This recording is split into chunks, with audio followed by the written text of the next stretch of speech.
You're right, guys, Shine here. Today I'm bringing you a Modern Warfare 2 gameplay on Scrapyard. It's a random class gameplay, and I'm sorry that I'm not recording this live, but I did mention in my last commentary that I've had problems, and I did say it mucked up some of my future games, and this is one of the ones that it mucked up. So yeah, I'm using a FAMAS with no attachment, a striker with a silencer, a Semtex, 2 stuns, marathon stopping power ninja. So I got kind of lucky with this setup, but I never really use a FAMAS, so this was pretty much my first game with the FAMAS, and it's a fucking insane gun. I mean, I already knew that because obviously the game's been out for ages, but I love it. And when I used to be like a Randy, I used to use it quite a bit, so I was kind of used to it already.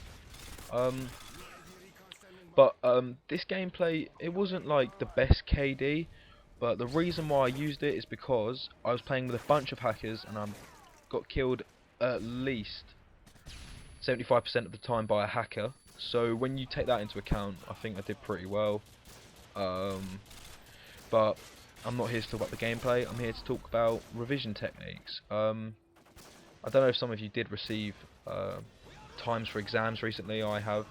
So I don't know if you have, but if you've got any future exams or you just want to know, like you might be like 13 or 14 and might want to just have some ideas of how to prepare for exams, well, I can tell you some of my methods that I know and some of the ones that I use. Some of these work and some of these don't. You know, it really depends on what type of learner you are. There are different types of people that learn in different ways. So some people learn from reading, some people learn from writing, some people just learn from memory.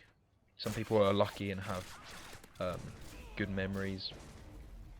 But basically, I'm just going to tell you a few methods that I've used in the past and that teachers have recommended that I do think can be quite beneficial to some people. So, the first method is something that I've never used before, but friends of mine do, and it seems to work for them. The friends that I know got an A and a B last year in AES, so they didn't do too bad at all. And basically, what they do is they'd write out cards, and they'd write on the card a topic maybe, and on the other side they'd write a question maybe that would come up in the exam or something, and they'd have like a couple of words on the other side that they'd use in the answer, and that just helped them to memorize what words would, you know, how they could sort of shorten the question and answer it by understanding it. And they'd have loads of these cards, and they'd just basically flip them over, pick random ones, or get a friend to shuffle them around and do random ones so that they're used to it in a different order, and then they just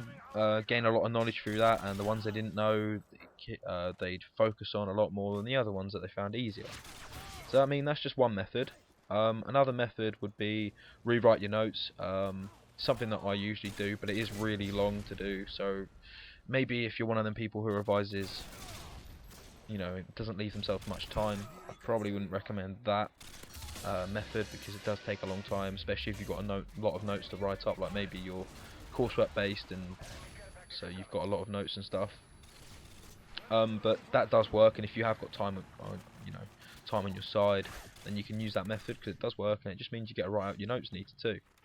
So you have a backup for if you lose them, because I'm not exactly the most organised person, I know that, that's why I rewrite my notes, so that I know that I can easily have access to them if I need to revise.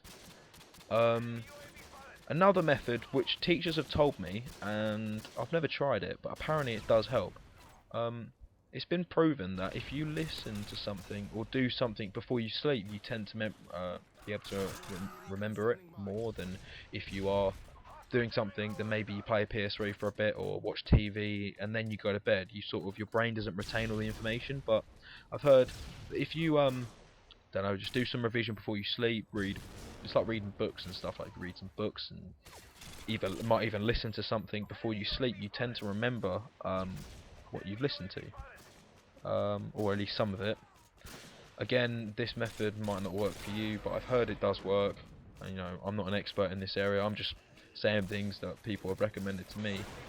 But yeah, they're just a few methods, and I might make another video on it if you guys want any more suggestions, but this gameplay is pretty short, so I don't want to run over. But if you have enjoyed this, and if you do use any of the methods and find them helpful, then please tell me, because that'll mean that I haven't wasted my time or your time. And good luck for any future exams that you have. So yeah, this has been Shine, and I look forward to speaking to you soon. Peace.